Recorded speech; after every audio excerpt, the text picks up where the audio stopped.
नमस्कार साथियों, आज की वीडियो में आपका बहुत बहुत स्वागत है। इस वीडियो में हम पोस्ट पार्चुरेंट हीमोग्लोबिन यूरिया के बारे में बात करेंगे। यह बीमारी हाइपोफॉस्फेटेमिया और मेटाबॉलिक हीमोग्लोबिन यूरिया भी कहलाती है। साथियों, यह अधिक दूध देने वाली गाय एवं भैंस में पाई जाती है। भैंसों में यह ज़्यादा पाई जाती है। इस बीमारी में इसकी ईटियोलॉजी की बात करते हैं तो यह बयानी के बाद में फास्फोरस तत्व की कमी के कारण यह बीमारी होती है, जो कि निम्न 3 कारकों पर निर्भर करती है। पहला है आहार में फास्फोरस की कमी। साथियों, अगर कड़बी है और भूसी खिला रहे हैं तो वो फास्फोरस डेफिशिएंट चारे होते हैं, जिसकी वजह से पशु में फास्फोरस की कमी हो जाती है। दूसरा है सूखे की अवस्था। अगर अकाल पड़ा हुआ है तो वहाँ भी फास्फोरस की कमी पाई जाती है। तीसरा है क्षेत्र की मिट्टी में फास्फोरस की कमी। साथियों, जहाँ पे पशु बंधा हुआ है उस एरिया के अंदर, उस क्षेत्र के अंदर अगर उसकी मिट्टी में फास्फोरस की कमी है तो उसके आहार में जाने वाली चीज़ों के अंदर भी में फास्फोरस में कमी पाई जाती है, जिसकी वजह से ये कंडीशन होती है। दूसरा है शरीर द्वारा कम अवशोषण। साथियों, कई बार क्या होता है कि विटामिन डी की कमी हो जाती है, जिससे शरीर फास्फोरस को एब्जॉर्ब नहीं कर पाता और शरीर के अंदर फास्फोरस की कमी हो जाती है। दूसरा है कैल्शियम और फास्फोरस का अनियमित अनुपात। कई बार कैल्शियम और फास्फोरस का जो रेशियो है वो गड़बड़ाने की वजह से इसका अवशोषण कम हो जाता है। अवशोषण कम होने की वजह से शरीर के अंदर फास्फोरस की कमी हो जाती है। तीसरा है शरीर को अधिक आवश्यकता। साथियों, बहने के बाद में कोलेस्ट्रॉल में, जैसा कि आप जानते हो, कि काफ़ी मात्रा में फास्फोरस जाता है। ज़्यादा डिमांड होने की वजह से और बाहर से कम मिलने की वजह से शरीर के अंदर फास्फोरस की कमी आ जाती है। अंतिम माह के अंदर भ्रूण का विकास होता है, डेवलपमेंट होता है, जिसके लिए फास्फोरस की आवश्यकता ज़्यादा पड़ती है। उसी वजह से शरीर के अंदर फास्फोरस की कमी आ जाती है। हम इनके सिम्टम की बात करेंगे तो सिम्टम्स में कम भूख लगना, सुस्ती, कमजोरी और जुगाली करना। या तो बहुत कम कर देता है जुगाली या कई बार बंद कर देता है जानवर। दूध के उत्पादन में एकाएक कमी आ जाती है।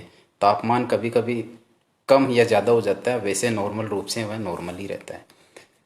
एक हीमोग्लोबिन यूरिया कंडीशन आ जाती है, जिसमें पेशाब के साथ में हीमोग्लोबिन आता है, जिसकी वजह से पेशाब का रंग लाल या हल्का भूरा हो जाता है। हल्का भूरा जब होता है तो उसको माइल्ड हीमोग्लोबिन यूरिया कहते हैं। गहरा लाल या काफ़ी रंग का हो जाता है, कॉफ़ी कलर का हो जाता है, उसको सीवियर हीमोग्लोबिन यूरिया कहते हैं। साथियों, इसमें हार्ट रेट काफ़ी तेज़ हो जाती है। म्यूकस मेम्ब्रेन हल्की पीली या मटमैली सफ़ेद हो जाती है। एक्चुअली में मटमैली सफ़ेद उस कंडीशन में होती है जब काफ़ी दिनों से वो पशु बीमार रहता है, जिसकी वजह से उसके अंदर हीमोग्लोबिन ब्लड के अंदर बहुत कम हो जाता है, तो म्यूकस मेम्ब्रेन मटमैली सफ़ेद हो जाती है। और ये कंडीशन साथियों इतनी सीवियर होती है कि कई बार इसमें पशु की मृत्यु भी हो जाती है। पशु में डिहाइड्रेशन होता है और कब्ज़ की वजह से गोबर भी कम करता है और मींगने के रूप में करता है। अब इसका डायग्नोस कैसे करें? डायग्नोस करने के लिए हमारे पास में उस पशु की हिस्ट्री लेंगे। अगर वो प्रेगनेंसी के दौरान है या ब्याया है, तुरंत ही ब्याया है या कुछ दिन ही हुए हैं ब्याने, तो उसमें ये चांस रहते हैं। दूसरी चीज़ क्या है कि इसमें हीमोग्लोबिन यूरिया पाया जाता है, एनीमिया होता है, डिहाइड्रेशन होता है और जॉन्डिस होता है। ब्लड का फास्फोरस लेवल जब हम चेक करवाते हैं तो उसमें ब्लड में फास्फोरस की कमी पाई जाती है, जिसके लिए हम फास्फोरस थेरेपी देते हैं। साथियों, लाल पेशाब जो हीमोग्लोबिन यूरिया वो कई रोगों में होता है, इसलिए अन्य रोगों से उसके लक्षणों के आधार पर डायग्नोस करने के उपरांत हम इसका इलाज करते हैं। साथियों, अन्य बीमारियां जैसे बबेसियोसिस, बेसिलरी हीमोग्लोबिन यूरिया, एनाप्लाज्मोसिस, थैलेरियोसिस एवं लेप्टोस्पायरोसिस, ये ऐसी बीमारियां जिनमें भी हीमोग्लोबिन यूरिया होता है। अब हम इसके इलाज की बात करते हैं, ट्रीटमेंट की। तो ट्रीटमेंट इसका एक तो स्पेसिफिक ट्रीटमेंट होता है सोडियम एसिड फास्फेट, जो 80 ग्राम IV AJ 20% सोल्यूशन, जो DNS की 5% की बोतल होती है उसमें मिला के और 2 से 4 दिन दिया जाता है। या फिर हम इसको टोनोफॉस्फोन 30 ml IV डेली 4 दिन के 2 से 4 दिन के लिए दे सकते हैं। इंजेक्शन एस्कॉर्बिक एसिड 15 से 20 mg पर किलो बॉडी वेट IM और IV 2 से 4 दिन के लिए दे सकते हैं। सेकेंड है इसका सपोर्टिव ट्रीटमेंट। सपोर्टिव ट्रीटमेंट में हम इसको डेक्सट्रोज 20% 500 ml IV देंगे 2 से 3 दिन के लिए। दूसरा इंजेक्शन हम देंगे liver extract vitamin B complex के साथ में 5 ml डेली 5 से 7 दिन। इंजेक्शन इम्फेरॉन देंगे 5 ml IM डेली 5 से 7 दिन के लिए। और साथियों, मिनरल मिक्सचर इसको 25 से 50 ग्राम रोज़ देंगे।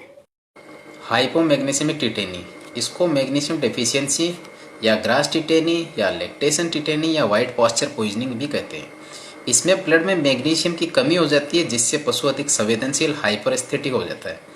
इसमें चलने में लड़खड़ाहट, टिटनेस जैसे लक्षण एवं पैर पटकना इत्यादि लक्षण प्रकट होते हैं। साथियों यह गाय, भैंस, घोड़ी, भेड़ एवं बकरी में ज़्यादा पाया जाता है। विशेष रूप से काफ में ज़्यादा पाया जाता है। इसकी ईटियोलॉजी को बात करें तो इसको निम्न प्रकार से कैटेगराइज किया गया है। पहला है ग्रास टिटेनी। यह उन पशुओं में होता है जो नई घास खाते हैं या बहुत अधिक घास खाते हैं। ऐसी घास में मैग्नीशियम की कमी होती है जिसकी वजह से पशु में हाइपोमैग्नीशियम टिटेनी के लक्षण आते हैं।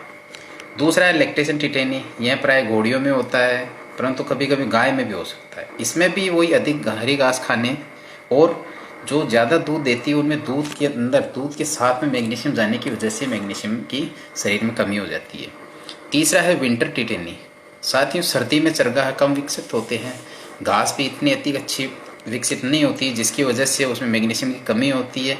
वही घास खाने से, वही चारागाह में चारा चढ़ने से सर्दियों के अंदर ऐसे केसेस आते हैं जिनको विंटर टिटेनी कहते हैं। Milk tetani.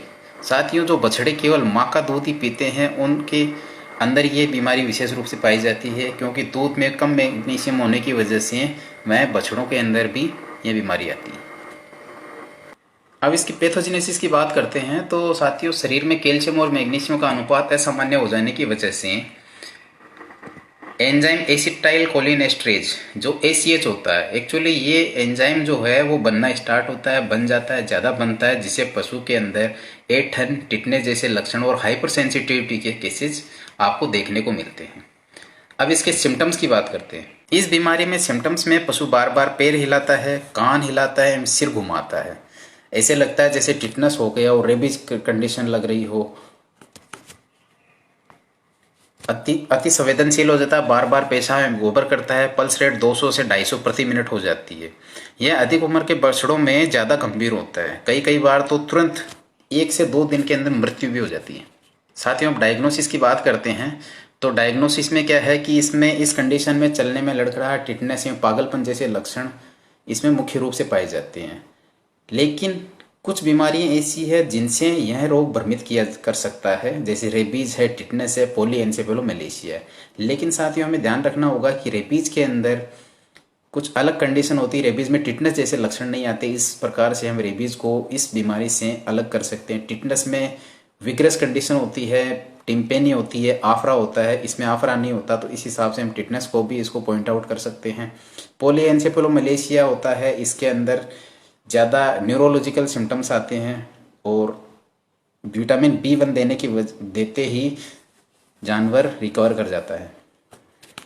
अब बात करते हैं ट्रीटमेंट की। ट्रीटमेंट में साथियों कैल्शियम मैग्नीशियम सॉल्यूशन आता है, माइफेक्स नाम से आता है। कैल्शियम मैग्नीशियम बोरोग्लूकेनेट के नाम से आता है। ये 450 ml स्लो IV पशु को दिया जाता है। और मैग्नीशियम सल्फेट का 10% सॉल्यूशन 200 से 300 ml सबकट दिया जाता है। धन्यवाद।